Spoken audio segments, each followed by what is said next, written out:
Hello everyone and welcome to week 7, day 4 of 531, boring but big and really sore. This is the last day of the first week of the 5x15. We have squats today. I decided to use the safety bar squat. This is 310 for a set of 3.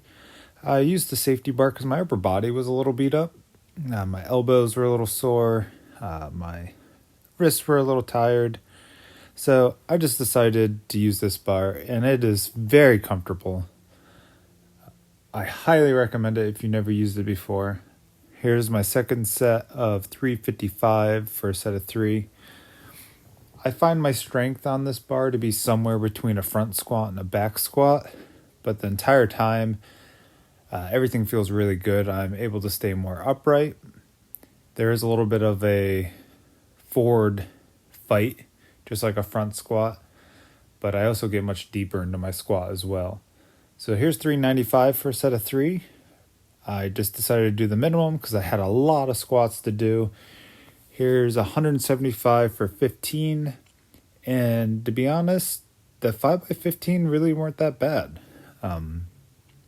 It was really a conditioning factor, and everything was fine. The last couple sets were more difficult than the first couple sets, but I really didn't have any struggles overall with this. So, great.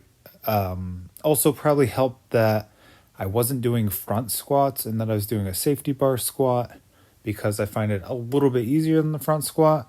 So maybe I'll get a more honest opinion about it next week or the next time that I don't use the safety bar. So here is day 4 of the Athlean X pull-up challenge. You start with a hang on day 4, and you just hold it for time. I used the fat bar, and that was sped up. That was actually about 50 seconds, which I'm pretty happy with on the fat bar. So here I am doing pull-ups, and I actually do 7 in one set here, which is great because I started with 6 as my 2 failure at the beginning of the week.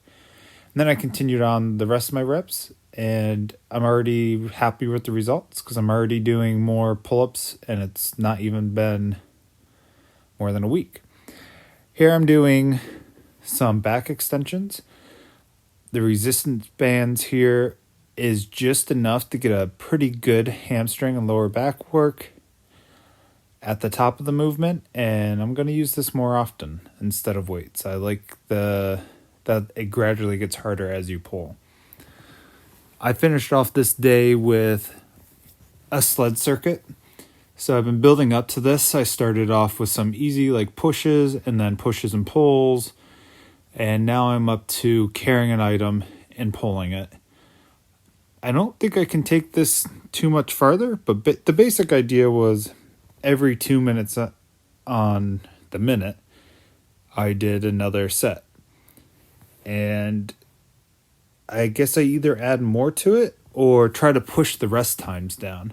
And I think I'm going to try to push the rest times down. Maybe aim for a minute 50 in between and see if that's possible.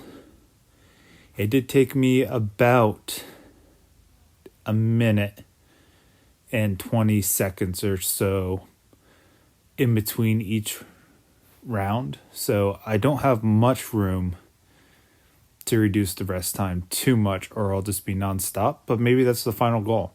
I don't know. There's not necessarily a overall plan other than to get well conditioned and to be able to pick and pull and carry things while in a fatigue state. So this is a great thing to do at the end of your workout, and it was also very demanding, extremely tiring by the end, and the pulling backwards, if you've never done before, can give you a really big quad pump, and it becomes less about overall fatigue, and you just can't pull it back because your legs are just tired. But that's basically all for this video. Thank you for watching. And feel free to ask any questions about my training in the comments below.